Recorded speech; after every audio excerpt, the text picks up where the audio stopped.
Bueno, buenas tardes a todas y a todos los presentes. Yo soy la doctora Daniela Benenati, eh, abogada, mediadora y ahora juez penal juvenil y contravencional de la provincia de San Luis. Bueno, Leticia me ha convocado como todos los años para el dictado de esta diplomatura. El área que yo tengo a cargo ahora es el área penal juvenil dentro de la provincia de San Luis. Veo bueno, que hay gente de distintos lugares. Y bueno, la materia penal juvenil va variando de acuerdo a cada una de las provincias, ¿no? Si bien existe una ley nacional, un decreto ley del año 80, que es la ley 22.278, que fue modificada en el año 1983 y es la que rige hoy por hoy en la República Argentina. Una ley nacional, ¿sí?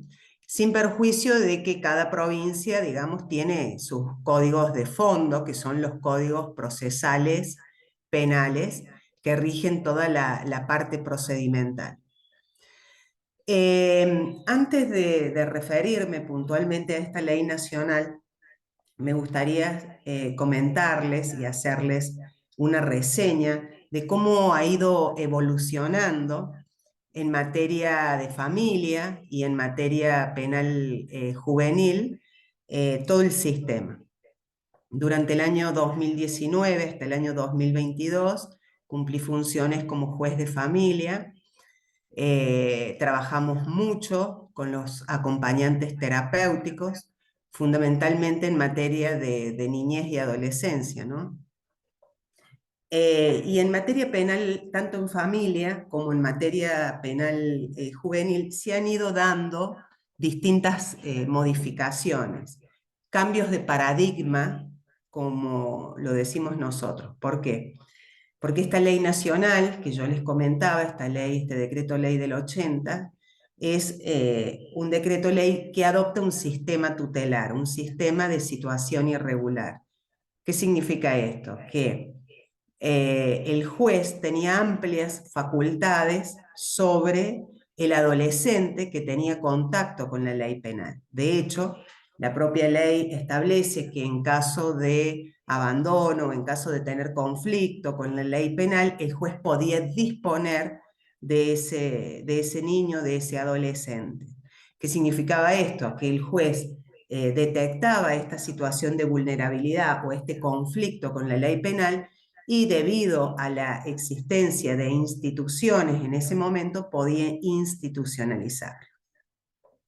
Esto se llamaba el sistema tutelar. ¿Por qué? Porque era un sistema netamente paternalista en donde se consideraba que el juez era propiamente el que disponía de la vida de ese adolescente. Incluso podía hasta institucionalizar. En el año 1990, la República Argentina ratifica la Convención Internacional de los Derechos del Niño, ¿sí? Y posteriormente, en 1994, con la reforma constitucional, esta convención internacional pasa a tener jerarquía constitucional, es decir, que se encuentra en la misma posición que nuestra Constitución Nacional, la misma jerarquía. Esto significa para la República Argentina un cambio de paradigma. ¿Por qué decimos que es un cambio de paradigma? Porque se pasa de este sistema tutelar, de este sistema irregular, a un sistema de protección, que es el que establece la Convención Internacional de los Derechos del Niño. Con posterioridad, 11 años después, en el año 2001, se sanciona la ley nacional 26.061, la ley de protección integral. Lo que hace la ley de protección integral es materializar, ¿sí?, todos los principios y todos los derechos consagrados en la Convención Internacional de los Derechos del Niño y se genera esta ley nacional que rige en la actualidad.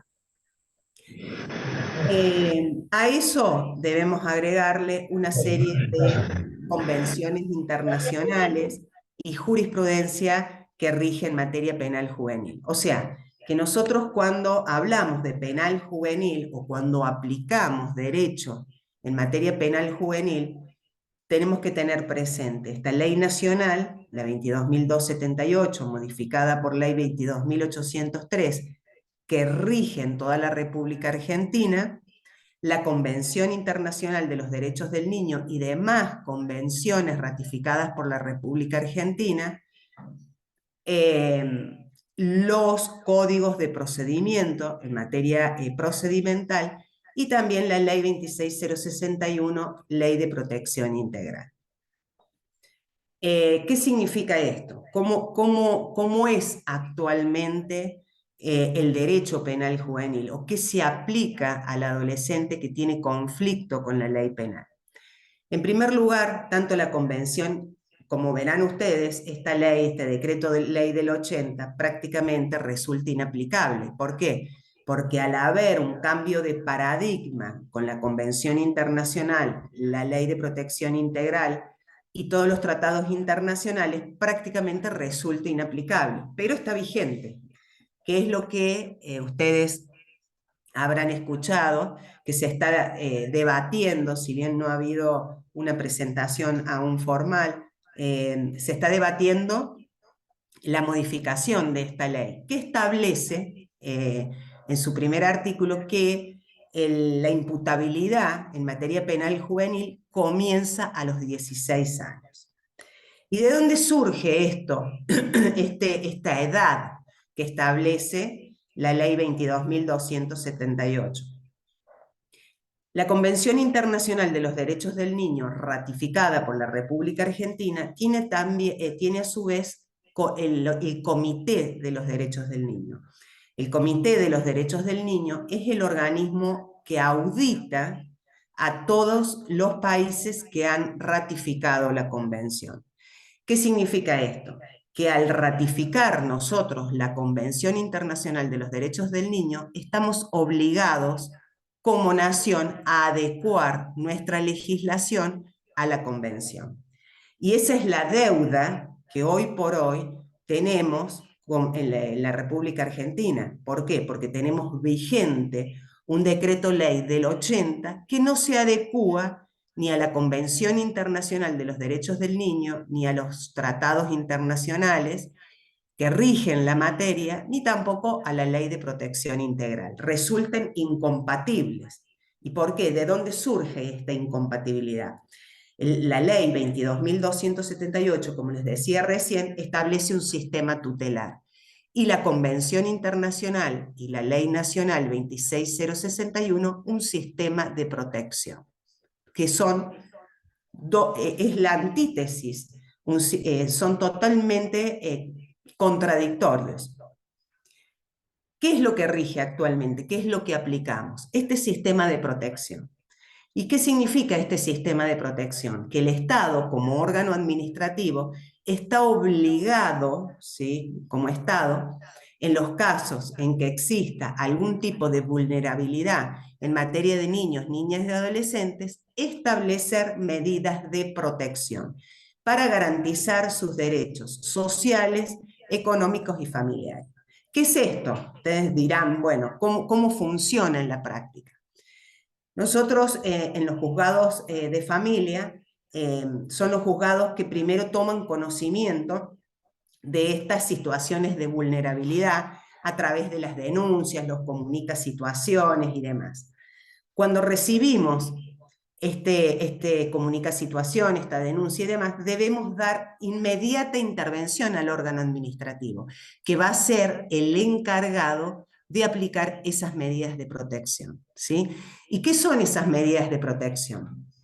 Por ejemplo, podemos detectar vulnerabilidad en materia de escolarización o vulnerabilidad en materia de pobreza. Por ejemplo, puede ocurrir que el adolescente no encuentre satisfechas, ¿sí?, sus necesidades elementales, o bien se encuentre consumiendo sustancias de algún tipo, todo tipo de vulnerabilidad que no le garantice sus derechos económicos, sociales y culturales. Económicos se refiere a que el adolescente o el niño se encuentre en extrema pobreza, sociales, por ejemplo, que no se encuentre escolarizado, o bien por algún tipo de conflicto con la escuela esté sufriendo bullying o discriminación, y culturales cuando el niño, niña, adolescente no se encuentra escolarizado. ¿Y esto por qué? ¿Por qué esta obligación del Estado de garantizar estos derechos económicos, sociales y culturales? Porque estos derechos, el derecho a acceder a una vida digna, a la educación, a la salud y demás, se encuentran consagrados en la Convención Internacional de los Derechos del Niño y en la Ley Nacional 26061. Básicamente, esta ley nacional se dicta para materializar, para adecuar la legislación argentina a esta convención. ¿Sí? Eso en materia de medidas de protección. Ahora bien, a partir del artículo 38 de la Convención Internacional de los Derechos del Niño, luego de enumerar estas medidas de protección, que estas medidas de protección pueden ser medidas de protección cuando se detecta que existe una vulnerabilidad en materia de derechos económicos, sociales o culturales, o puede también existir medidas excepcionales de protección. ¿Cuándo? Cuando desde los juzgados de familia se aplican medidas excepcionales. Cuando es necesario separar al niño, niño o adolescente de su grupo familiar primario. ¿Por qué? Porque está recibiendo maltrato, se encuentra en situación de abandono. Entonces, detectada esta situación de vulnerabilidad, el órgano de protección, que de acuerdo a las distintas provincias pueden ser direcciones de niñez y adolescencia, o secretarías, SENAF, DINAF, o depende el nombre que se adopte conforme a la provincia, son los encargados de separar o tomar esta medida excepcional. Se lo separa al niño por un tiempo, ¿sí? Y después, bueno, esta situación debe ser regularizada a través de dos figuras que establecen el Código Civil y Comercial, ya sea la guarda o la adopción, ¿sí? Y en caso de que el niño, niña o adolescente no tuviera progenitores, puede ser tutela, guarda, adopción. El Código Civil y Comercial, por ejemplo, establece que en casos excepcionales, cuando se detecta una situación de vulnerabilidad y es necesario separar al niño, niña o adolescente de su grupo familiar primario, se le puede otorgar una guarda excepcional a un pariente. El Código Civil se refiere a un pariente, pero en la práctica también se aplica a un referente afectivo. ¿Por qué? Porque cuando nosotros analizamos la situación individual de cada niño, puede ocurrir que este niño no tenga familia extensa, ¿sí? Entonces, en esos casos, también se puede recurrir a un referente afectivo, que puede ser un vecino, un profesor, un amigo de la familia y demás. Si bien no lo establece específicamente el Código Civil y Comercial de la República Argentina, el decreto que reglamenta la ley 26061 en el artículo 7 se refiere al referente afectivo. Esa figura del referente afectivo, cuando el niño, niña o adolescente no tiene familia extensa, también es utilizada por la justicia. Con relación a los acompañantes terapéuticos, considero que es muy importante, de hecho es una figura que nosotros hemos utilizado mucho en materia de familia y también utilizamos en penal juvenil, como fundamentalmente en las etapas iniciales cuando detectamos estas situaciones de vulnerabilidad o bien cuando es necesario previo a tomar esta medida excepcional de separar a ese niño, niña o adolescente de su grupo familiar primario a los fines de poder contener. Siempre he sido una gran defensora de los equipos interdisciplinarios. De hecho, considero que, por ejemplo, ahora con esta idea, con este debate que se está dando con relación a la modificación de la ley de la edad de imputabilidad penal, más allá de lo que pueda llegar, la política que se pueda llegar a adoptar, es muy importante trabajar en otras aristas, trabajar en forma interdisciplinaria y en forma temprana, ¿sí? O sea, por ahí, bueno, últimamente me han preguntado cuál es mi opinión en relación a al cambio de esta edad de imputabilidad penal, y considero que no es la única solución. Yo creo que es muy importante trabajar en generar los dispositivos necesarios para poder dar una respuesta integral. La respuesta debe ser integral, con una política aislada, en donde modifiquemos una ley y encerremos a los adolescentes en conflicto con la ley penal, no vamos a resolver la cuestión de fondo.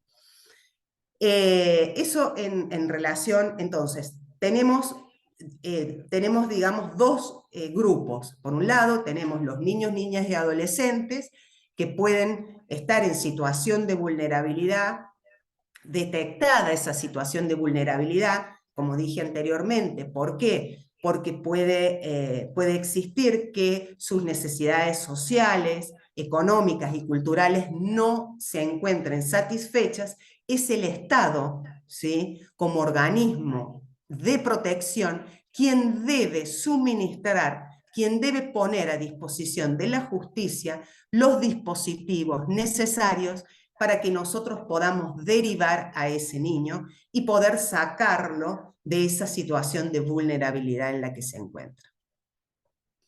¿Qué pasa con los adolescentes en conflicto con la ley penal? Como dije anteriormente, tenemos una ley nacional, las convenciones internacionales, jurisprudencia y los códigos de procedimiento. Bueno, en la provincia de San Luis, en el año 2022, se modificó el Código Procesal Penal, se pasó de un sistema inquisitivo mixto que prácticamente ya no existe en la República Argentina.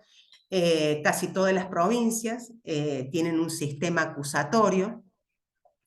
Y este cambio, ¿qué significa? Para que ustedes entiendan, conforme al sistema regular, miren la contradicción, conforme al sistema irregular que establece este sistema tutelar vigente por la ley 22.278, el juez de familia debe investigar, instruir la causa y tomar medidas de protección con relación al adolescente, ¿sí? O sea, que pierde totalmente la imparcialidad. ¿Por qué? Porque por un lado, en materia penal juvenil, investiga la causa y por otro lado, adopta las medidas de protección, ¿sí? Entonces, con este cambio de paradigma, con este cambio de un sistema inquisitivo mixto a un sistema acusatorio, se divide, se establece que la investigación va a estar a cargo de los fiscales especializados en materia de adolescentes en conflicto con la ley penal, o en las provincias que aún no cuentan con fiscalías especializadas, la investigación va a estar a cargo del fiscal de instrucción. ¿Y el juez qué va a hacer? El juez va a hacer un control de legalidad. ¿Para qué? Para garantizar que esa investigación que va a llevar adelante el fiscal, en esa investigación no se vulneren los derechos y garantías de los niños, niñas y adolescentes. Miren lo importante de este cambio.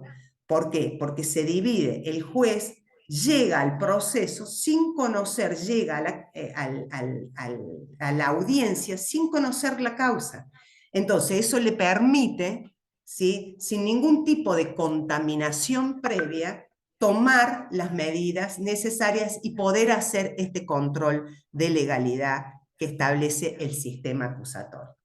Pero hemos quedado con dos sistemas vigentes y totalmente contradictorios.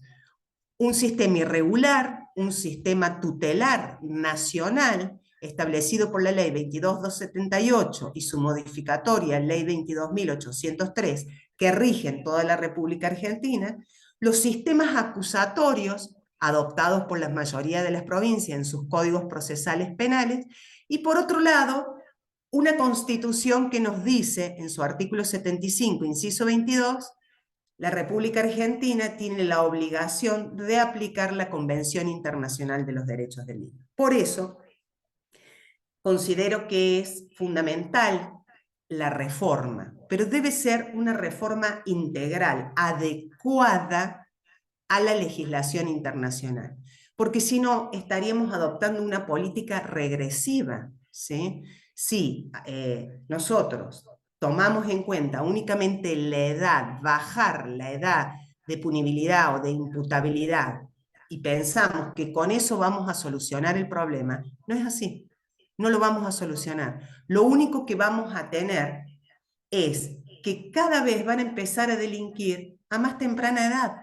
¿Por qué? Porque la mayoría, para que ustedes tengan en cuenta, el 1% a nivel nacional, únicamente el 1% a nivel nacional de los delitos son cometidos por adolescentes. Entonces, es mínimo el porcentaje. Entonces, la reforma tiene que ser integral. Tienen que generar dispositivos ¿para qué? Para que detectada la vulnerabilidad en forma temprana y en forma interdisciplinaria, interinstitucional, pueda trabajarse con estos niños, niñas y adolescentes que se encuentran transitando algún tipo de vulnerabilidad y que los lleve en cierta manera a delinquir. Básicamente, conforme al último informe de UNICEF y del Instituto Iberoamericano de Naciones Unidas, para que ustedes tengan una idea, casi el 90% de los adolescentes que tienen conflicto con la ley penal se encuentran en pobreza o extrema pobreza. Y ese porcentaje, incluso un poco más, se ha detectado que esos adolescentes que toman contacto con la ley penal han sufrido una situación de vulnerabilidad previa, ya sea un abuso, un abandono, han tenido familias disfuncionales. Entonces, ven cómo esa vulnerabilidad previa, temprana, es lo que los va llevando a este camino y en definitiva, terminan teniendo conflicto con la ley penal. ¿Por qué? Porque hay una serie de vulnerabilidades previas que no han sido resueltas, que no han recibido respuesta.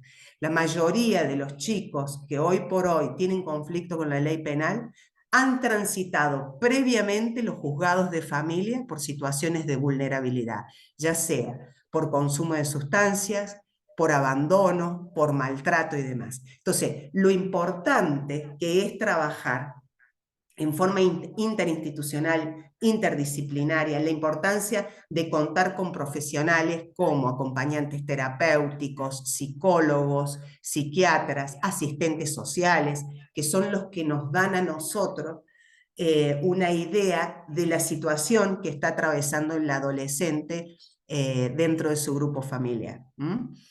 Y en esto ustedes tienen que hacer mucho hincapié en esto de trabajar en forma temprana, de cómo, como auxiliares de la justicia, pueden acompañar al adolescente, al juez, para poder, no sé si superar esta situación de vulnerabilidad, porque nosotros desde la justicia, si no contamos con los dispositivos que nos provee el Estado, difícilmente podemos llegar a buenos resultados. Podemos acompañar, podemos contener, pero la respuesta la debe dar el órgano administrativo, el Estado, a través de estos dispositivos de protección.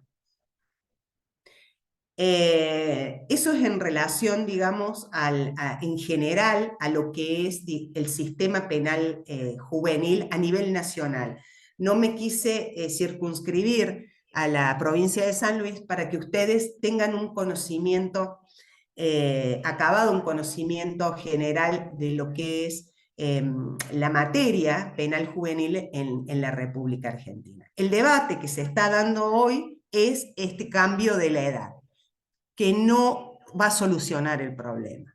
Si nosotros como Estado no generamos políticas públicas que puedan superar estas situaciones de vulnerabilidad, estas carencias económicas, sociales y culturales, difícilmente podamos sacar a nuestros niños de la ley penal, de su tránsito por el sistema penal. Bueno, con relación a la temática penal juvenil, no sé si habrán escuchado el tema de la justicia restaurativa, ¿sí? No sé si alguno de los presentes tiene idea de lo que se trata la justicia restaurativa. Andrea, Zulma, no, bueno. En materia penal juvenil nosotros estamos trabajando mucho con estos sistemas, ¿sí? Hola. Sí, tuvimos una clase de justicia restaurativa, una fundación que se llama FARA, de Fundación Argentina de Justicia Restaurativa, con la doctora Silvana Paz. Estamos trabajando ahí con ella en dispositivos juveniles y hemos tenido una clase así con ella. Bien, mediación, ¿han visto la mediación penal y demás? No, no eso, sino sobre todo el concepto de lo restaurativo dentro del penal, ¿sí? Bien. El, un poco más acotado. Bien, bueno, me interesaría hablar mucho de esto, porque esto, la justicia restaurativa es lo que hoy por hoy está dando muy buenos resultados a nivel nacional y a nivel internacional. ¿Por qué? ¿Cuál es el objetivo del adolescente en conflicto con la ley penal? La reinserción social, ¿sí? Porque ningún sistema quiere generar mayor delincuencia. Al contrario, la idea es que el adolescente pueda reconocer, pueda darse cuenta de cuál es la responsabilidad por los actos, cuáles son las consecuencias, cuál es el daño que le genera tanto a la víctima como a la familia, poder reconocerlo, poder trabajarlo y en el futuro poder evitarlo. Ese es el objetivo de la justicia restaurativa, que el adolescente reconozca su responsabilidad y a través de distintas medidas pueda devolverle a la víctima y a la sociedad el daño que ha cometido. Y ustedes dirán, ¿cómo? Bueno, ¿cuál es la herramienta que se utiliza en la justicia restaurativa? La mediación penal. La mediación es una herramienta importantísima. ¿Por qué? Porque en determinados delitos, fundamentalmente en los delitos contra la propiedad, hurtos, robos, que son, les diría, el 90% de los delitos cometidos por niños, niñas y adolescentes. Conforme al último informe del Instituto Iberoamericano de Naciones Unidas, que tomó 18 regiones, estableció que el 89,6% de los delitos cometidos por adolescentes en conflicto con la ley penal son delitos contra la propiedad. O sea, que los adolescentes comienzan su actividad delictiva con este tipo de delitos. ¿Para qué? Para poder consumir. Es lamentable, pero es así. Porque lo que lleva a un adolescente a delinquir, la finalidad no es la misma de un adulto. ¿Sí? Entonces, en base a eso, se ha ideado este dispositivo que es la mediación penal, que es parte de la justicia restaurativa. ¿Y cuál es el objetivo? Es que este adolescente pueda encontrarse con la víctima que ha sufrido ese delito. Algún representante se trabaja con la víctima, se trabaja con la comunidad y se hace una mediación. ¿Y cuál es el objetivo? El objetivo es no judicializar el conflicto, ¿sí? Que el adolescente no tenga que transitar todo el dispositivo penal cuando es posible resolver el conflicto mediante justicia restaurativa. ¿Por qué? Porque a través de la justicia restaurativa el objetivo es, como dije anteriormente, que el adolescente reconozca y que pueda resarcir ese daño. ¿Cómo? Un pago en dinero, que lamentablemente casi todos los chicos que tienen conflicto con la ley penal se encuentran en una situación de pobreza, la mayoría. Entonces, por ahí el resarcimiento en dinero se hace imposible. Pero en otros casos es posible. O ¿Es como trabajos una con probation, por ejemplo? bueno, la probation está establecida en el Código Penal para los adultos. Es algo parecido, ¿sí? Es algo parecido. Es someterse a medidas, ¿sí? Y cumplidas estas medidas, el fiscal puede pedir la extinción de la acción penal. Es más o menos lo que se conoce como probation en materia de adultos. En materia penal juvenil se conoce como justicia restaurativa, ¿sí? Entonces, se hace una mediación. En la mediación, obviamente, va a intervenir el imputado, en este caso si es adolescente, con el defensor de niñez y adolescencia. En la víctima se requiere fundamentalmente el consentimiento de la víctima porque no se puede imponer, es voluntario. Si la víctima accede a esta mediación, se hace una mediación, se le explica al adolescente cuál es el objetivo de la mediación, y el adolescente hasta incluso en muchas ocasiones le pide disculpas a la víctima, y la víctima, y ahí se establece una medida, que puede ser un resarcimiento económico, un trabajo comunitario y demás, durante un determinado plazo. Si en ese plazo el adolescente da cumplimiento a las medidas impuestas, se puede extinguir la acción penal, ¿sí? Es una forma de extinguir la acción penal sin necesidad de transitar el proceso penal. Esa es una de las alternativas que se está trabajando a nivel provincial y a nivel nacional en materia de niños, niñas y adolescentes. Obviamente, no todos los delitos pueden ser sometidos a mediación penal, más teniendo en cuenta que es la víctima, que la víctima tiene que prestar su conformidad y tiene que estar presente en esa mediación, ¿sí? Hay delitos graves como los homicidios, los abusos sexuales más que todo, que han crecido mucho en los últimos tiempos, que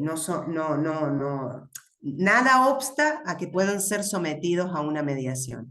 Pero bueno, en la mayoría de los casos la víctima no accede a someterse a una mediación penal. Eso va a depender también de la decisión de la víctima. Entonces, nosotros estamos trabajando mucho en los delitos contra la propiedad. Y ahí también, en esta preparación previa a la audiencia, trabajamos con el acompañante terapéutico, ¿sí? ¿Por qué trabajamos con el acompañante terapéutico? Para que el adolescente pueda estar contenido, pueda saber cuál va a ser la audiencia que va a tener que enfrentar, cuál es el contenido de esa audiencia, para que reciba la contención necesaria que es brindada en este caso por el sistema judicial para poder someterse a esa audiencia.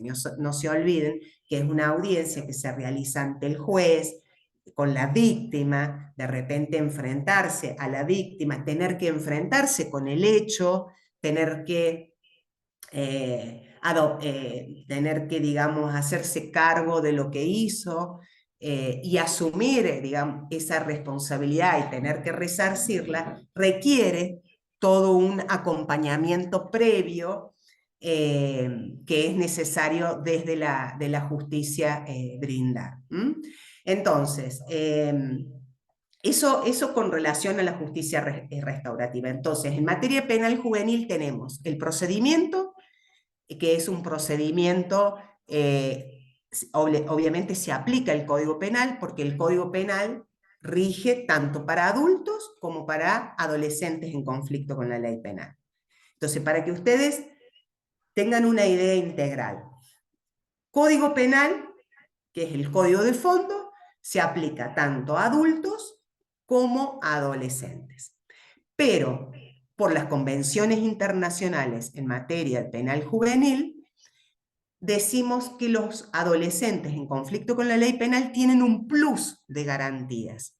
Este plus de garantías está establecido en el artículo 4 de la ley 22.278. ¿Qué significa?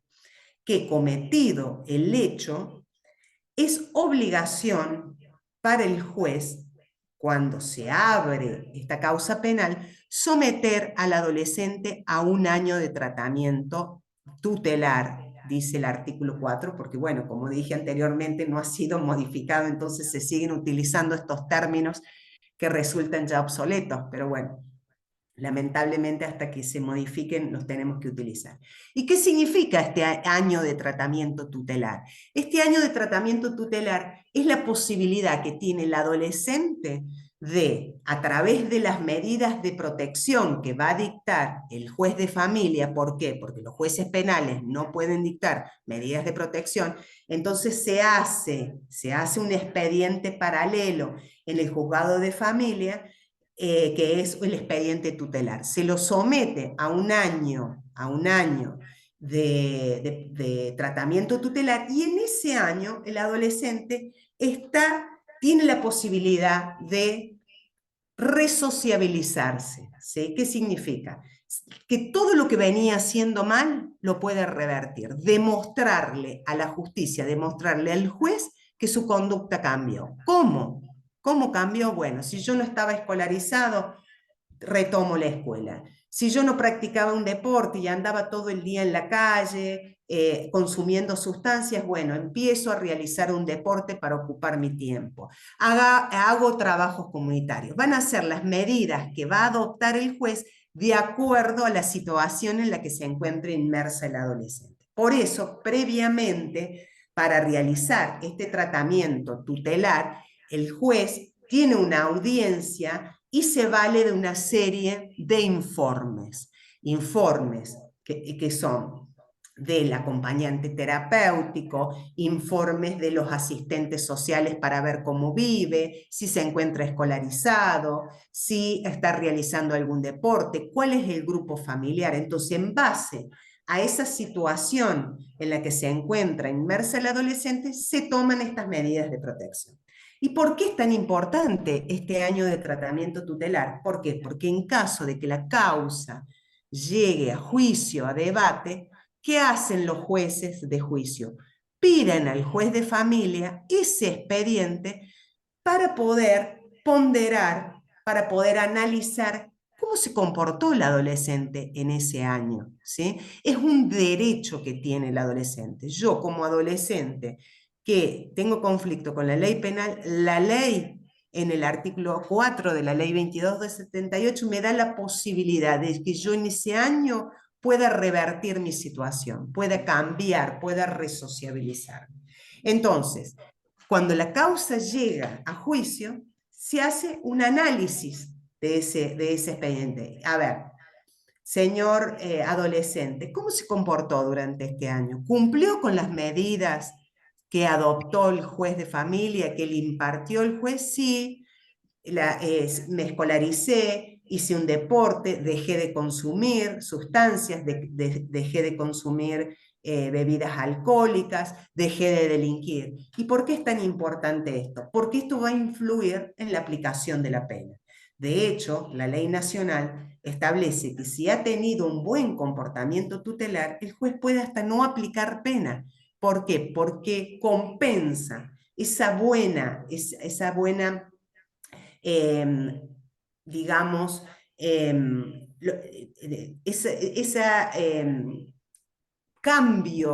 cambio de comportamiento, cambio de conducta que ha tenido el adolescente, le da un valor.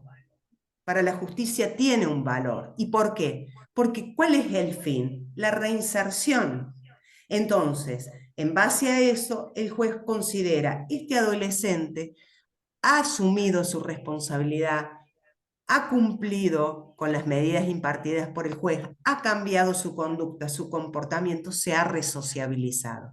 Entonces, puede hasta incluso no aplicar pena. ¿Por qué? Porque se considera que la pena punitiva puede llegar a ser contraproducente cuando durante este tiempo, que el tiempo mínimo establecido por la ley es de 1 año, el adolescente ha revertido su conducta. Esa es la gran diferencia que existe entre el sistema penal juvenil y el sistema penal adulto. Que si bien el sistema penal adulto tiene como objetivo la resociabilización, la reinserción social, en materia penal juvenil es el objetivo fundamental.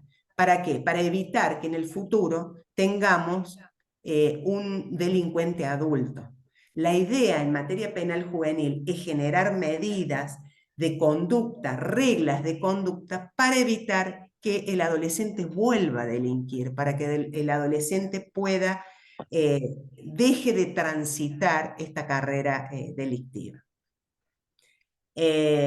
Bueno, acá hay preguntas, dice, ¿la intervención del AT en este caso es con la víctima o la persona que hizo el daño? Bueno, depende, el acompañante terapéutico es convocado por el juez, ¿sí? El acompañante terapéutico va a actuar como auxiliar del juez en los casos en que el juez lo requiera. Si el juez considera que es necesario la contención a la víctima, va a contener a la víctima. Si es necesario contener al adolescente, va a contener al adolescente. No nos olvidemos que estamos frente a un imputado, un adolescente que ha tenido conflicto con la ley penal, pero también es un adolescente que está en situación de vulnerabilidad. El acompañante terapéutico va a intervenir en aquellos casos en donde el juez o la justicia detecte vulnerabilidad, ¿sí? Por ejemplo, ustedes habrán visto, no sé si han tenido una clase en materia de cámara Gesell, el acompañante terapéutico acompaña a la víctima que va a ser parte de la cámara Gesell, contiene. La función fundamental es la de contención y va a ser el juez el que va a determinar cuál va a ser su función. En el caso en que me ha llamado la doctora fue estar junto a la persona que hizo el daño. Claro, eso, bueno, ahí está la respuesta de Leticia. ¿Por qué? Porque en la justicia restaurativa el objetivo está puesto en el imputado, en el adolescente, ¿sí? Si bien el objetivo es resarcir el daño, que la víctima se sienta resarcida, que la comunidad se sienta resarcida, también el objetivo se pone en el imputado, ¿sí? ¿Para qué? Para que este imputado, para que este adolescente en el futuro, primero que asuma su responsabilidad, que se haga cargo del daño, y para que en el futuro no realice conductas de este tipo, ¿sí? Básicamente, el tema de la justicia restaurativa, hemos trabajado mucho en el juzgado, en los casos, bueno, ahora hemos tenido casos, bueno, un caso reciente que les voy a comentar para que ustedes tengan un ejemplo puntual. En una escuela apareció un adolescente con un arma de juguete. Generó toda una conmoción porque, bueno, subió fotos a las redes sociales con el arma. Entonces, bueno, en un primer momento la escuela no sabía si era un arma de verdad o un arma de juguete. Bueno, luego la fiscalía constató de que se trataba de un arma de juguete. Y bueno, pero bueno, ahí se tomaron medidas, se hizo una audiencia en el marco de esta justicia restaurativa, se habló con los padres, con el adolescente. En realidad había sido una picardía, por así decirlo, un juego del adolescente, y bueno, también se instó a la madre, obviamente, para que en el futuro estuviera atenta, que cumpliera con su responsabilidad parental, porque, a ver, hablamos mucho del Estado, hablamos mucho de la justicia, hablamos mucho de los grupos interdisciplinarios, pero no nos olvidemos que la responsabilidad primaria hasta los 18 años la tienen los padres. ¿Estamos? Entonces, la responsabilidad parental que es lo que antes de la modificación del Código Civil y Comercial se denominaba patria potestad, la tienen los padres hasta los 18 años. ¿Estamos? Entonces, el adolescente, en primer lugar, los responsables son los padres. El Estado contiene, acompaña, la justicia acompaña, pero la responsabilidad por los actos de los menores es de los padres, ¿sí? Salvo en los casos que tenga conflicto con la ley penal en donde responde a partir de los 16 años. Es muy interesante en este tema, que bueno, yo no sé si ustedes lo habrán escuchado en materia de familia, el tema de la capacidad progresiva. Luego de la reforma del Código Civil, debido, digamos, al avance que ha habido en la materia, esto está establecido en el artículo 26 del Código Civil, que a mayor responsabilidad, menor parentalidad, o sea, que a medida, lo voy a decir en términos claros para que se entienda, a medida que el adolescente es más grande, menor es la responsabilidad de los padres, ¿sí? Este es el principio que rige actualmente luego de la modificación del Código Civil. O sea que cuanto más grande se vaya haciendo el adolescente, menos responsabilidad tienen los padres. Pero eso no significa que pierdan la responsabilidad parental hacia sus hijos. ¿Qué significa esto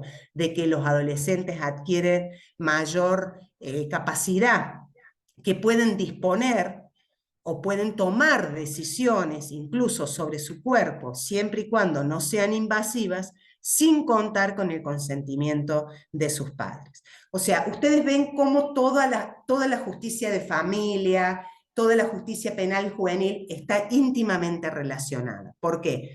Porque empezamos con situaciones previas de vulnerabilidad que son trabajadas por la justicia de familia a través de las medidas de protección, que también se llaman medidas tutelares, pero este término ya no se usa porque es un término que quedó en el sistema irregular, en el sistema tutelar, que ya no se encuentra vigente, y como si no adoptamos las medidas necesarias, si no atacamos esa vulnerabilidad a tiempo, en forma temprana, si no trabajamos en la prevención, nos encontramos con chicos que empiezan a transitar la justicia penal.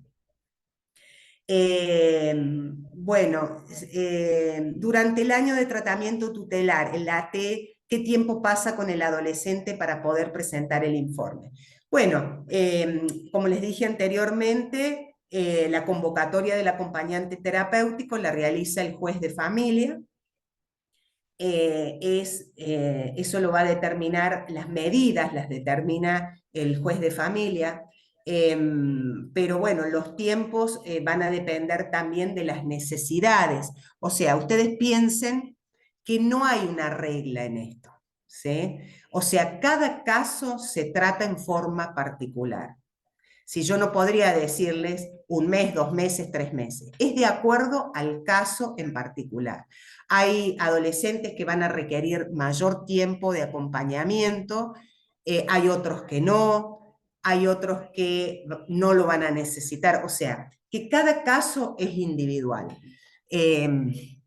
El interés, por eso es lo que significa el interés superior del niño. Yo siempre digo que por ahí utilizamos como muletilla esto del interés superior del niño, que ustedes lo habrán escuchado en materia de familia o en materia penal juvenil, que los jueces o los operadores judiciales hablan del interés superior del niño. El interés superior del niño es el interés de ese niño en ese caso particular y en ese momento. ¿Por qué? Porque puede ocurrir, por ejemplo, que en el caso puntual, el niño, su interés superior requiera que el acompañante terapéutico esté semanalmente o 2 o 3 días por semana, pero se va a medida que se van logrando resultados, este interés superior del niño va cambiando.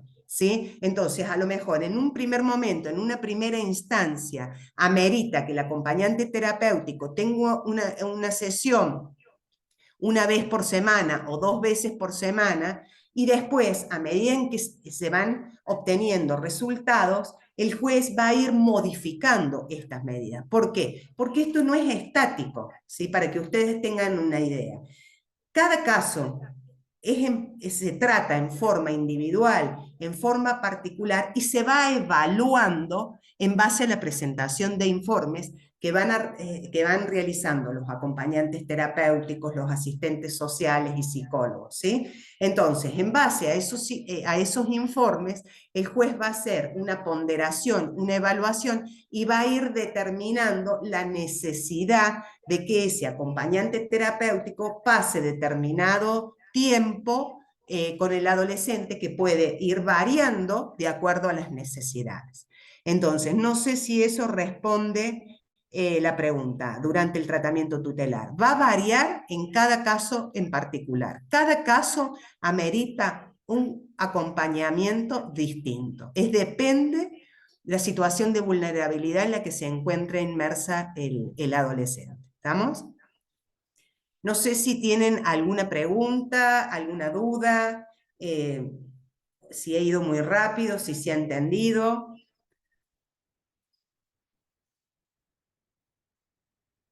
Ustedes han trabajado en el tema de... sí, bien, cuando dijo que la mayoría era por consumo y lamentablemente es una adicción, ¿queda como un antecedente en la vida de ese niño adolescente sin un seguimiento? No, no, no. Es muy importante que ustedes sepan que en materia penal juvenil, ustedes habrán sentido en materia penal la reincidencia, ¿sí? Cuando un adulto delinque en forma continuada, hay reincidencia. Bueno, en materia penal juvenil no se computa la reincidencia. Y las adicciones no significan un antecedente, la adicción es una enfermedad, ¿sí? Entonces, Por cuando eso una lo pregunto, adolescente... doctora, Sí, porque, perdón, por eso lo pregunto, porque si es una enfermedad y es una adicción y vuelve a pasar y vuelve a pasar, lamentablemente, porque no hay un seguimiento, no a nivel judicial, ¿no? Si con un sí. acompañamiento terapéutico, con un equipo que acompañe, y eso no está. Bueno, yo les cuento. Sí, ¿Cuál es la herramienta en materia de adicciones? No tiene nada que ver con penal juvenil. El penal juvenil es cometer un ilícito penal, un delito que está tipificado por el Código Penal como delito. La adicción es una enfermedad, es una vulnerabilidad que está transitando el adolescente. ¿Cuál es la justicia que es competente en materia de adicciones? La justicia de familia. ¿Cómo se trabaja en materia de adicciones? ¿Cómo debemos trabajar en materia de adicciones? Normalmente, nosotros en la justicia de familia, se toma conocimiento de esta situación a través de un comunica situación que puede realizar la escuela, la familia, un referente afectivo. Se comunica a la justicia que esta persona está transitando una situación de vulnerabilidad porque se encuentra inmerso o se encuentra consumiendo. Un adicto, ¿estamos? Nombrémoslo como corresponde. Bien. ¿Qué hacemos nosotros como justicia? Porque ya recibimos el hecho consumado. Bueno, ¿qué se debe hacer? Derivar a este niño a un tratamiento para las adicciones, un tratamiento ambulatorio. Acá en la provincia de San Luis tenemos el Centro de Prevención para las Adicciones, que es un tratamiento ambulatorio que se deriva desde la justicia. Obviamente también se trabaja en forma espontánea. En forma espontánea se puede presentar el adolescente junto con solo también, porque si tiene determinada edad, tiene la capacidad suficiente, conforme a esta capacidad progresiva que yo les hablaba, para poder pedir ayuda.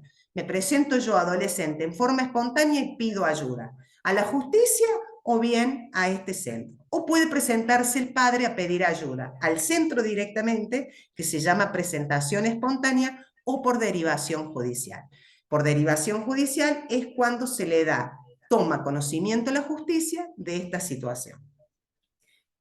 Puede ocurrir, derivado al centro de adicciones, que cada provincia tiene su centro, debería tener su centro.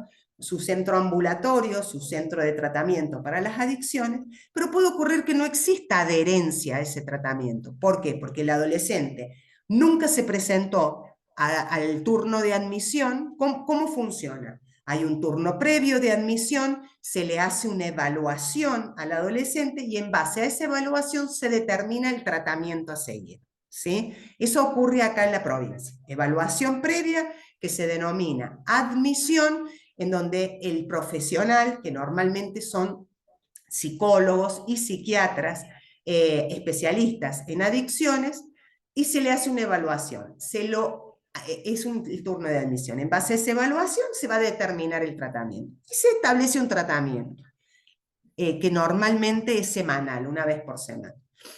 Puede ocurrir que el adolescente no tenga adherencia a ese tratamiento, no vaya, no concurra, no tenga la contención necesaria para ir, nadie lo acompaña. Entonces, yo como padre digo, mire, me presento nuevamente a la justicia y digo, mire, usted me dio el tratamiento, pero mi hijo no quiere, no quiere concurrir, no tiene adhesión al tratamiento. ¿Qué puede hacer un juez? ¿Sí? El traslado, ¿sí? Que a través de la comisaría de atención a la niñez, porque tiene que ser una comisaría especializada, se lo traslada.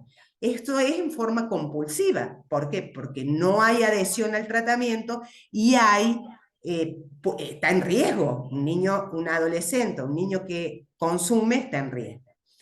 Puede ocurrir que tampoco vaya porque no se encuentra en el domicilio. Hemos tenido miles de casos en donde se establecen horarios, pasa la policía a buscarlo y no está, no volvió a dormir y demás. Entonces, ¿qué se hace? Y yo como padre digo, mi hijo está en riesgo. No solamente el riesgo, considero que no solamente hay riesgo para él, sino también para terceros. Va a matar a alguien, me ha amenazado, me roba para poder drogarse. Eso lo vemos a diario, no es algo excepcional, no, es algo que ocurre. Roban para poder comprar sustancias, amenazan a la familia, ponen en riesgo a la familia. Bueno, papá, progenitor, guardador, tutor, lo que fuere, me presento a la justicia y mire, quiero ampliar esta situación, quiero ampliar esta denuncia, usted me dio un tratamiento, no hay adherencia, mire, acá tengo los informes del centro, necesito que lo internen. ¿Por qué? Porque considero que el tratamiento ambulatorio, en este caso puntual, no sirve. ¿Tá? Porque no hay adherencia al tratamiento, no hay forma, hemos intentado 1000 veces, ha ido, lo he llevado, ha sido trasladado, bueno, no va, no quiere, listo. ¿Qué se hace ahí? ¿Qué se hace? La justicia. Se hace una junta interdisciplinaria. Se aplica la ley de salud mental, perdón. Exactamente, exactamente. Entonces la justicia libra un oficio al salud mental para que se realice una junta interdisciplinaria. Es el salud mental el que va a determinar con sus profesionales si conforme a la Ley Nacional de Salud Mental, esta persona tiene criterio de internación. ¿Sí? ¿Cuándo hay criterio de internación? Cuando existe riesgo para sí y para terceros. ¿Sí? Entonces, si esta junta interdisciplinaria determina que hay riesgo para sí y para terceros, se procede a ordenar judicialmente la internación involuntaria. ¿Sí? ¿Por qué? Aunque sean menores de edad. Sí, obviamente. Perfecto, Obviamente. gracias. Obviamente. Desde la justicia se han ordenado muchísimas internaciones de menores de edad en donde la junta, o sea, no se olviden que el juez ordena la internación involuntaria cuando tiene criterio de internación determinado por esta junta interdisciplinaria. La junta interdisciplinaria le dice al juez, hemos hecho la junta y hemos determinado por unanimidad que tiene criterio de internación. Sin ese informe, el juez no puede ordenar la internación involuntaria. ¿Por qué? Porque por eso es tan importante el trabajo de ustedes, de los psicólogos, de los psiquiatras, de los asistentes sociales, porque son asistentes del juez. No te olvides que nosotros tenemos conocimientos jurídicos, pero no conocimientos técnicos.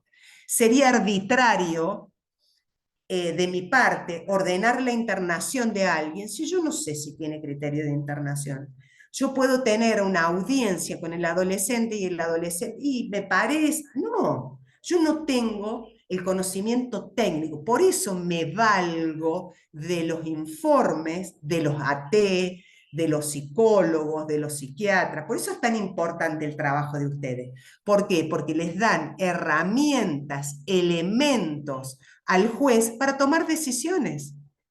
Miren lo importante que es, no solamente en el trabajo de contención a las víctimas, el trabajo de acompañamiento, sino también darle esa herramienta a través del informe para que el juez realice un estudio integral en base a todos los informes técnicos y tome decisiones. Cuando nosotros en la justicia de familia ordenábamos las internaciones, en esa orden, en esa resolución que dictábamos, decíamos que en el informe del acompañante terapéutico se detectó tanto, que en el informe del asistente social que realizó el estudio socioambiental se detectó tanto, que la Junta Interdisciplinaria de Salud Mental determinó que hay criterio de internación conforme a la ley de salud mental. En base a eso resuelvo tal y tal cosa. ¿Estamos? ¿Entienden cómo es el procedimiento? Ahora, ¿vieron lo importante que es trabajar en la prevención? ¿Vieron lo importante que es detectada en forma temprana la vulnerabilidad? Si nosotros contamos con los dispositivos, tomamos las decisiones necesarias, vamos a evitar que el adolescente llegue a la justicia penal juvenil. Obviamente va a haber casos excepcionales en donde habremos dado una respuesta, habremos trabajado en forma temprana y no obstante el adolescente llega a la justicia. Pero por lo menos haber hecho todo lo necesario para evitar. Yo les diría, miren, en los años que hace que yo trabajo con niñez y adolescencia, que hace más de 20, en la mayoría de los casos que se trabaja en forma temprana, en la prevención, en forma interdisciplinaria, se logran resultados. Cuando no se da una respuesta a tiempo en forma temprana, terminamos. Los vimos, los vi en el órgano administrativo cuando estuve en el órgano administrativo. Los vi en la justicia de familia y lamentablemente los termino viendo en la justicia penal juvenil. Entonces, vuelvo al inicio. ¿Resolvemos el problema modificando la edad? Esa es la pregunta que nos tenemos que hacer. No es No la es un tema de edad, es un solución. tema de prevención. Exactamente, esa es la palabra, la prevención. El Comité de los Derechos del Niño, en los últimos, el UNICEF, el comité y demás, hace hincapié en trabajar en la prevención, naciones trabajen en la prevención, generen dispositivos, organismos, trabajen en forma interdisciplinaria, justicia, trabaje en red, trabaje con el órgano administrativo en conjunto. Yo sola o los jueces solas, ¿qué podemos hacer? Si no tenemos conocimientos jurídicos, aplicamos las leyes que son frías. Sin ustedes, sin los auxiliares, sin los equipos interdisciplinarios, difícilmente podremos lograr buenos resultados. Entonces, prevención, trabajar en forma temprana, contar con los organismos necesarios, políticas públicas en materia de niñez y adolescencia. Bueno, si queremos bajar la edad, se dará el debate, lo determinarán los legisladores, verán cuál es la forma. Ahora, si eso no va acompañado de toda una serie de medidas de prevención y demás, difícilmente logremos buenos resultados. ¿Por qué? Porque estoy convencida de que si no generamos las herramientas, los dispositivos, cada vez van a empezar a delinquir en forma más temprana. ¿Por qué? Porque lamentablemente los adolescentes son utilizados por los adultos para delinquir. Entonces, en pleno conocimiento de la inimputabilidad de los adolescentes, se valen de los chicos para delinquir, para utilizarlos y demás. Entonces, si establecemos una edad, un piso, van a valerse de chicos más chicos. ¿Entienden? Entonces, tenemos que prevenir el delito, prevenir más soldaditos, cada vez más pequeños. Totalmente. De hecho, ahí tenemos el ejemplo en México. En México se bajó la edad de la imputabilidad y ahora comienzan a los 10, 12 años. Pregúntense ustedes como profesionales, ¿qué conciencia de los actos puede tener un niño de 10, 12 años? No sé si todas son madres o tienen sobrinos, conocidos o son maestras. ¿Qué conciencia puedo tener yo a los 10, 12 años cuando las neurociencias me dicen que a los 25 años termina de desarrollarse el sistema? Exactamente. Entonces, esa es la pregunta. No es sí, no, estoy de acuerdo y demás. No, el tema es, trabajemos en forma integral, trabajemos en la prevención, generemos dispositivos, generemos herramientas. La reforma, chicas, debe ser, chicas y chicos, debe ser integral, debe ser integral. Con políticas aisladas no vamos a lograr resultados.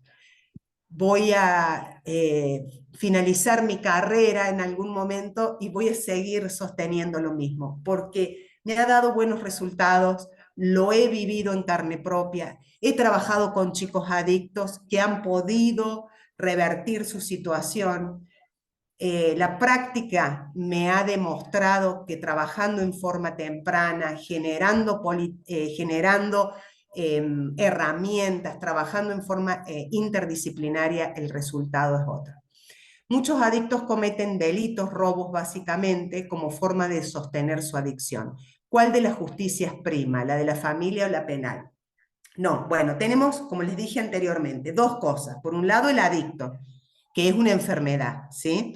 Cuando el adicto no delinque, es tratado por la justicia de familia, ¿sí? Cuando el adicto comete un robo, un delito contra la propiedad, ya entra en el sistema penal, interviene la justicia penal juvenil, ¿sí? Un dispositivo con el que cuenta la justicia penal juvenil es la justicia restaurativa. Son dos cosas distintas. Por un lado tenemos el enfermo que padece una adicción, ¿sí?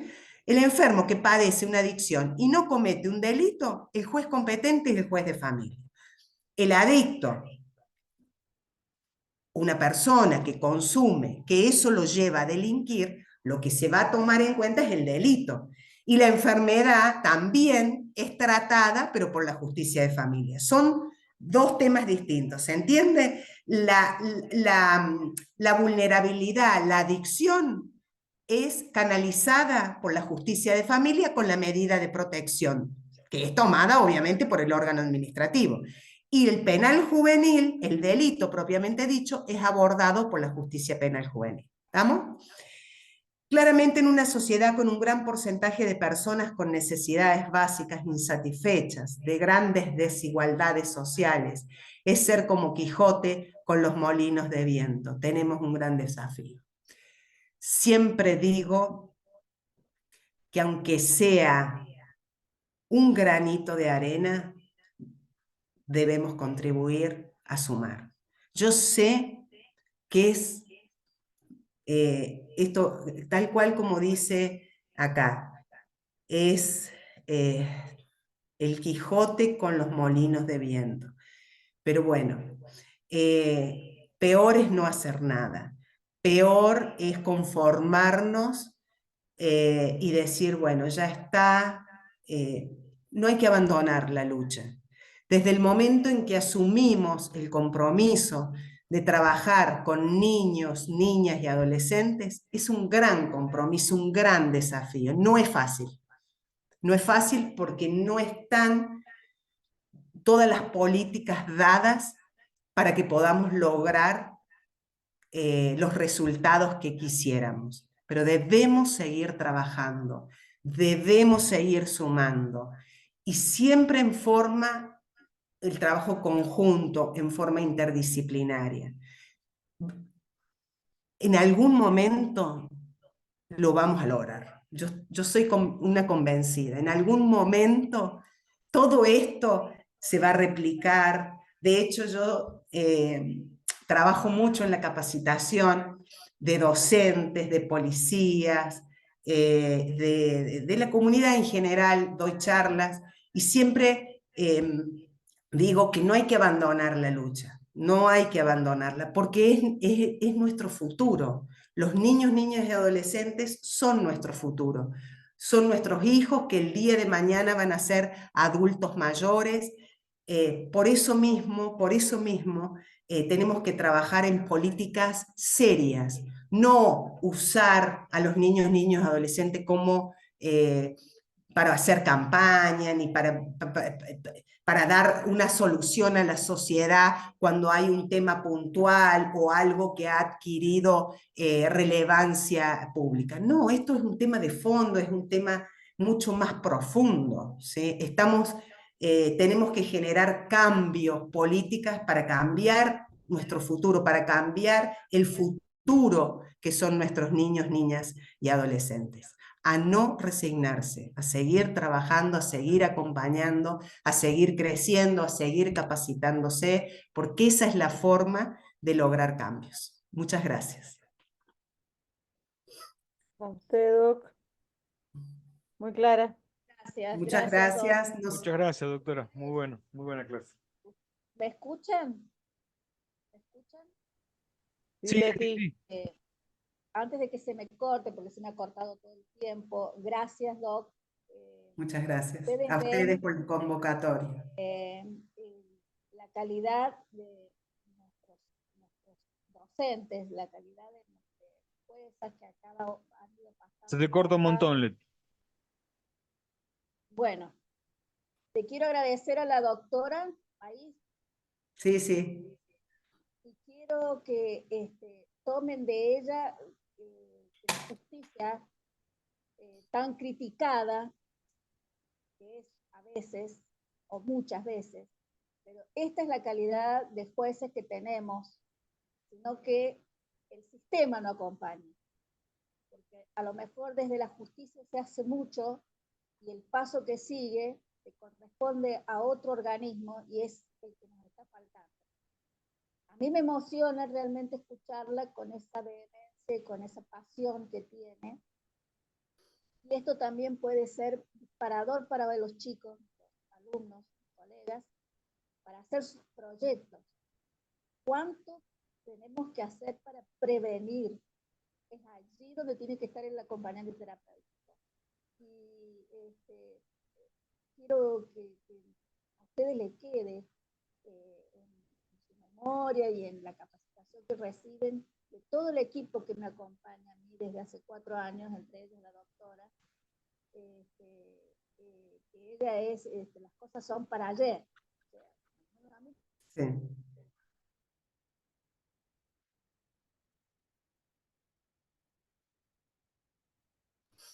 Te A congelaste mí me del queda todo. una duda, perdón. Sí.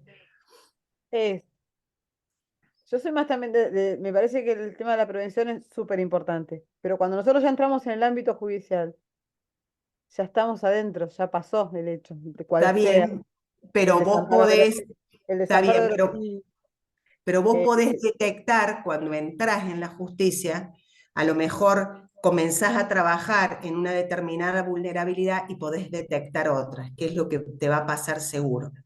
Nosotros, eso tienen que tener en cuenta ustedes. La prevención por ahí suena a órgano administrativo, no, no. No, porque puede ocurrir que comiences trabajando un caso por, suponte un abandono, ¿sí? Pero cuando vayas trabajando en ese caso o en esa familia, vayas detectando otro tipo de vulnerabilidades. Por ejemplo, que viven en un ambiente de adictos, que viven en un ambiente que no está escolarizado, que no realiza deportes. Entonces, eso es la prevención. No es, a ver, uno por ahí piensa, me parece importante ustedes como acompañante terapéutico. ¿Cómo trabajo yo en la prevención si ya me dieron intervención en un caso que yo creo que está consumado? Pero Exacto. te voy a contar algo. Cuando nosotros recibimos en familia o en penal, en su momento, cuando fui juez de familia, ahora en penal juvenil, y tomamos contacto con la familia, con el adolescente, en este caso, siempre detectas otras vulnerabilidades, siempre. Entonces, a ver, por ejemplo, te voy a dar un caso puntual. Cuando vos trabajás con el adolescente, sí, pero mi papá los fines de semana se junta en la casa con los amigos a drogarse. Lo vas a escuchar. Bueno, a ver, ¿qué tenés ahí? Un futuro adicto. ¿Por qué? Porque el padre es el ejemplo, es la imagen que ese niño va a tomar el día de mañana. Entonces, ahí que a lo mejor el caso te llega porque no está escolarizado, pero te das cuenta que el trasfondo de esa no escolarización no solamente es que los padres son vagos y no mandan al niño a la escuela, no, estamos frente a padres adictos, entonces se requiere un fortalecimiento familiar, un tratamiento para esos padres para que realicen adicciones, y en esas medidas que se tomen con el grupo familiar van a influir directamente en el niño. Entonces, por ahí creemos erróneamente que cuando recibimos el caso en la justicia, ya no hay más nada que hacer porque se encuentra consumado. No, porque siempre detrás de ese caso vamos a detectar otras vulnerabilidades. Me ha pasado 1000 veces que me llegan casos por abandono, por bullying, me llegaban, bueno, cuando estaba en familia, y detrás de todos esos casos había adicciones, había abandono, había maltrato. Entonces, fíjense todo, digamos, todo este contexto de vulnerabilidad que rodea al niño, niña y adolescente. ¿Sí? Claro, que Entonces, está todo ligado, justamente. exactamente, exactamente. Entonces, por eso es importante el trabajo del acompañante terapéutico, porque el acompañante terapéutico va indagando también cuál es esa realidad familiar que vive el niño diariamente. Porque a lo mejor a la justicia se la pone en conocimiento de algo puntual, pero detrás de todo eso hay un montón de cosas que desconocemos. ¿Está? Entonces, la prevención es eso básicamente, es evitar que un mal que se está gestando pueda ir en escalada. Claro, pues está iniciando, digamos, ahí. Exactamente, exactamente. Entonces, por ahí la palabra prevención suena ahí, evito que se drogue. No, puedo trabajar en la prevención también en un adicto, porque a lo mejor si yo detecto la adicción y la trabajo, prevengo que después el adicto robe para poder delinquir. Entonces prevengo que pueda transitar o que pueda tener algún tipo de vinculación con la justicia. ¿Entienden? La prevención no es solamente el inicio, sino también trabajar sobre el hecho. Porque ese hecho siempre, cuando empieza, va en escalada. Entonces, ¿qué es lo que tenemos que evitar? ¿Qué es lo que tenemos que prevenir? Que crezca. Las adicciones, por ejemplo, ¿cómo empiezan? Y empiezan por ahí fumando, con el paco. Pasa que hay un encadenamiento en adicciones de tres tipos de Totalmente, causas, claro, totalmente. Es Pero familiares, causa-efecto. sociales, individuales, que se juntan Totalmente. Es además, causa-efecto. además hay una determinadas. definición también desde el trabajo cotidiano del acompañante terapéutico, ya de por sí la presencia del acompañante terapéutico a trabajar necesariamente en lo cotidiano ya es preventivo. Eh, Digo, desde el conocimiento, desde el vínculo, se trabaja específicamente en cuestiones que tienen que ver con lo preventivo indefectiblemente, por cercanía. Prevención, Ujú. exactamente, la prevención es muy amplia. Vos Absolutamente. prevenís, desde el momento en que interviene el acompañante terapéutico, estamos previniendo, porque estamos evitando que esa vulnerabilidad o que crezca. Le Sí. estamos poniendo un coto, le estamos dando una herramienta para poder revertirlo. Es una medida preventiva, ¿entienden? Entonces, me parece interesantísimo, yo sé que ustedes tienen que hacer un trabajo, la prevención. ¿Cómo hacemos como acompañantes terapéuticos para prevenir? ¿Cuáles son las herramientas que podemos proporcionarle o generar o crear para prevenir? ¿Sí? Pero no piensen en la prevención como algo que tenemos que evitar que se suscite. No, podemos trabajar en la prevención con algo ya suscitado. De hecho, si no se hubiese suscitado, no se trabajaría. ¿Estamos? El mal Si no, mayor, digamos. El mal mayor. exactamente, evitar que vaya en escalada, el mal mayor. Exactamente. Grábense esta palabra, prevención, prevención. Temprano, justicia temprana, trabajar en forma temprana. Y siempre, chicos y chicas, el trabajo en equipo. Todo suma, todo. Cuando trabajamos en equipo, cuando trabajamos en conjunto, el resultado siempre es mejor. No sé si hay otras preguntas. Frenar a tiempo causas mayores. Exactamente, esa es la idea. Frenar a tiempo causas mayores. Evitar que todo vaya en escalada. Eso es la prevención. Evitar que crezca. Evitar que se propague. No sé si tienen alguna otra duda, ¿les quedó claro?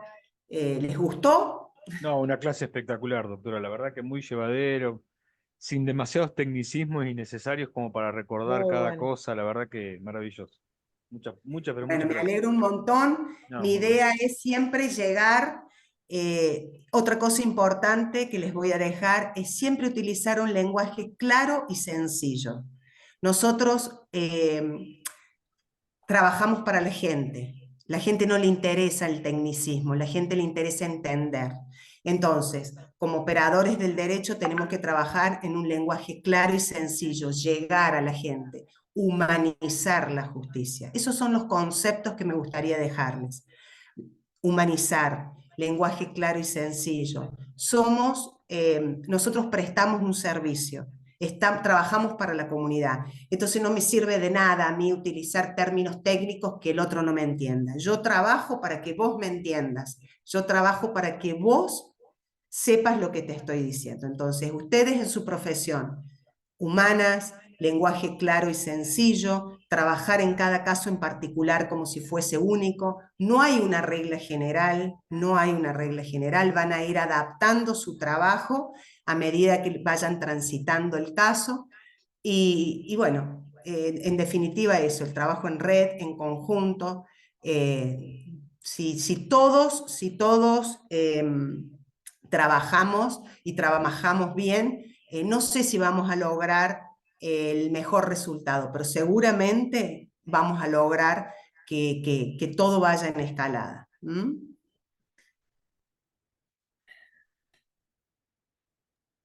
Muchas ¿Alguna gracias, otra doctora. pregunta? ¿Alguna otra duda?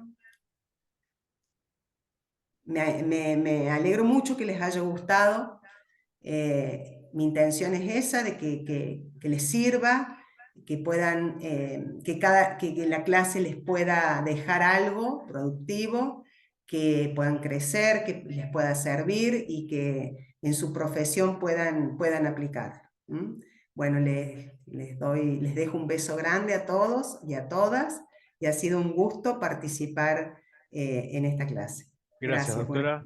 Nos No, vemos por favor. todos la semana que viene. Pero muchas gracias, doctora. Adiós. No, gracias a ustedes. Un gusto.